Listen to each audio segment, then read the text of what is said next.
ద్వయం, రెండు వస్త్రములను ఇస్తారు. కాబట్టి ఆ వస్త్రం ఇచ్చేటప్పుడు పురుషుడైతే ఎడంభుజం మీద ఉత్తరీయం ఉండాలి. ఉత్తరీయం లేకుండా ఇవ్వకూడదు, ఉత్తరీయం లేకుండా పుచ్చుకోకూడదు. ఉత్తరీయానికి అంత ప్రశస్తి ఉంది. అందుకే ఆ వస్త్రాన్ని, నూతన వస్త్రాన్ని తీసుకొచ్చి భూమి మీద పరుస్తారు. ఆ పరిచినప్పుడు అది అంచు కలిగినటువంటి బట్ట అయి ఉండాలి. అందుకే కొత్త తువ్వాలు అని రాస్తూ ఉంటారు ఆ పూజ చేయించేటప్పుడు. ఆ కొత్త తువ్వాలు తీసుకొచ్చి భూమి మీద వేసి దాని మీద తండుల రాశిని పోస్తారు. తండుల రాశి అంటే ఓషధీ రాశి.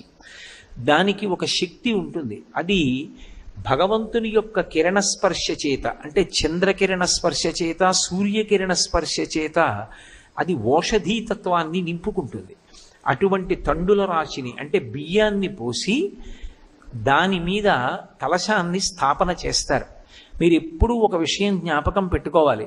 విశేషమైనటువంటి ఫలితములను ఇవ్వగలిగినటువంటి వ్రతము యొక్క కల్పాన్ని నిర్దేశం చేసేటప్పుడు నువ్వు ఖచ్చితంగా ఇంత ద్రవ్యాన్ని వినియోగిస్తేనే ఈ వ్రతాన్ని చెయ్యగలవు, లేకపోతే నువ్వు ఈ వ్రతాన్ని చెయ్యలేవని నిరుత్సాహపరిచేటట్టుగా ఎప్పుడూ కల్పం ఉండదు. అందుకే అమ్మవారి యొక్క మూర్తిని ఉంచేటప్పుడు శక్తి ఉంటే సువర్ణమూర్తి, బంగారు మూర్తి, లేకపోతే వెండి మూర్తి, లేకపోతే రాగి మూర్తి. అది కూడా కాకపోతే ఏ దోషము రాదు. కలశ ఒక్కటి పెట్టి పూజ చేసుకోవచ్చు. ఆ కలశ పెట్టి పూజ చేసిన తరువాత అమ్మవారిని ఆవాహన చేస్తారు. ఆ కలశలోకి ఆవాహన చేసి అమ్మవారికి వివిధ ఉపచారములను సమర్పణం చేస్తారు.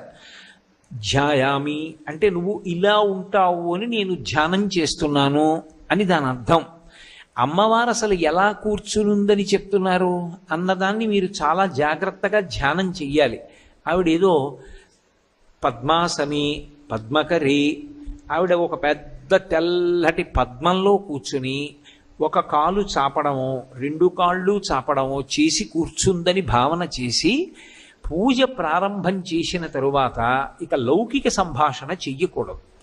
వ్రతభంగంబు అంటారు. వ్రతం చేస్తాను అని నీళ్లు ముట్టుకుంటారు. అంటే ఎప్పుడైనా ఒక కార్యక్రమాన్ని ప్రారంభం చేసేటప్పుడు, భగవత్ కార్యాన్ని మొదలుపెట్టేటప్పుడు మొట్టమొదట పూజ చేస్తున్నాను అని నీళ్లు ముట్టుకుంటారు. ఆ వ్రతం ప్రారంభం చేస్తున్నాను అని గుర్తు. దానికి ముందు దేశకాల సంకీర్తనం ఉంటుంది.